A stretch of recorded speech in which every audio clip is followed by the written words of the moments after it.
बंगाल में एक बार फिर खेला हो गया। एक बार फिर दीदी ने बता दिया कि बंगाल में उन्हीं का जादू चलता है। बंगाल की सियासत में दीदी ही दबंग है।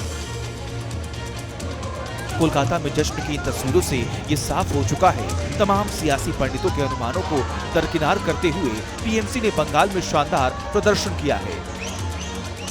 2024 का लोकसभा चुनाव तृणमूल कांग्रेस के लिए एक अग्नि परीक्षा थी और अग्नि परीक्षा में तृणमूल कांग्रेस सिर्फ पास ही नहीं किया बल्कि अव्वल नंबर से आगे भी आया।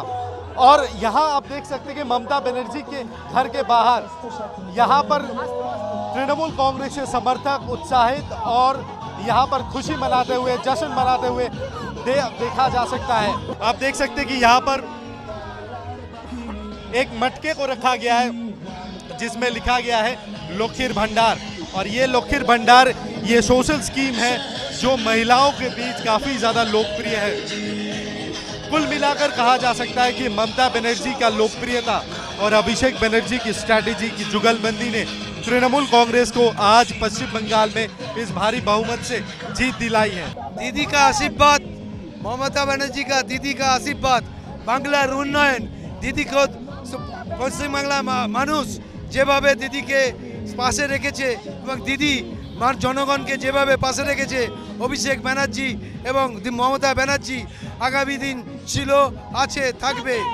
जो काम किया है इसलिए देखिए दीदी 500 से 1000 काट दिया लक्ष्मी भंडार, लेकिन रेखा पात्र 2000 के लिए अपना इज्जत बेच दिया, लेकिन दीदी 1000 रुपया दे रहा है। किसी को उम्मीद नहीं थी कि बंगाल में इस तरह का खेला होगा।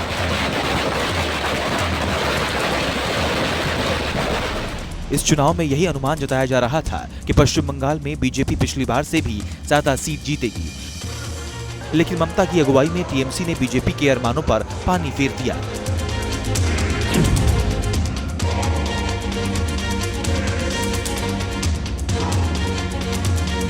इस बार टीएमसी ने दक्षिण और उत्तर बंगाल दोनों इलाकों में शानदार प्रदर्शन किया है। उत्तर बंगाल को बीजेपी का गढ़ माना जाता है, लेकिन इस बार के चुनाव में उत्तर बंगाल में टीएमसी का प्रदर्शन शानदार रहा। ये टीएमसी कार्यकर्ता आसनसोल से बॉलीवुड अभिनेता शत्रुघ्न सिन्हा की जीत पर जश्न मना रहे हैं। यहाँ रंग गुलाल के साथ टीएमसी कार्यकर्ता पटाखा फोड़कर खुशियां मना रहे हैं।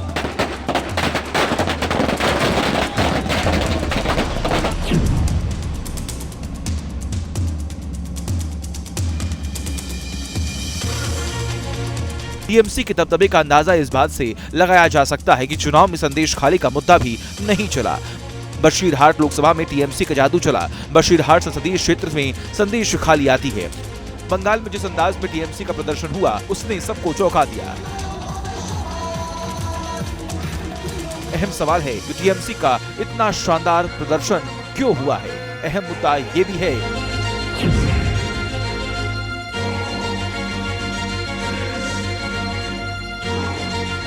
कि आखिर ममता बनर्जी एंटी इनकम्बेंसी को मात देने में कैसे सफल हुई।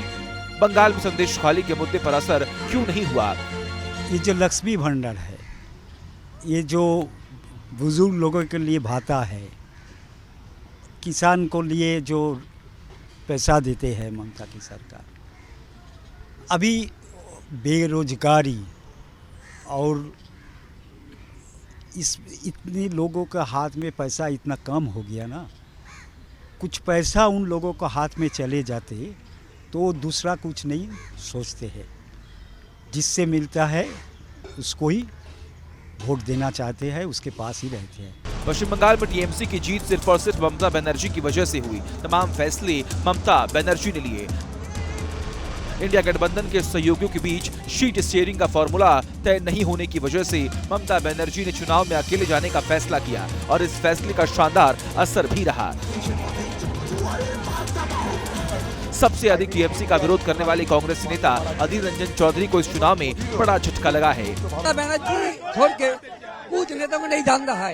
ये जय बांग्लार मानुषेर जय, बांग्लार गणतंत्रेर जय। अत्याचारित आज থেকে বাংলার মানুষকে বাঁচাবার জন্য বাংলার মানুষে আজকে যে আশীর্বাদ করেছে তৃণমূল কংগ্রেসকে, আমরা পুরোপুরি তাদের শুভেচ্ছা এবং সাদর আমন্ত্রণ জানাচ্ছি। बंगाल में दीदी छाड़ा कोई नहीं है, दीदी और अभिषेक बनर्जी छाड़ा कोई नहीं है, সুতরাং বাংলার মেয়ে দিদি, দিদিকেই আমরা চাই। দিদি গরিবদের জন্য অনেক ভাবে, দিদি ছাড়া আমাদের ভাবার কেউ নেই।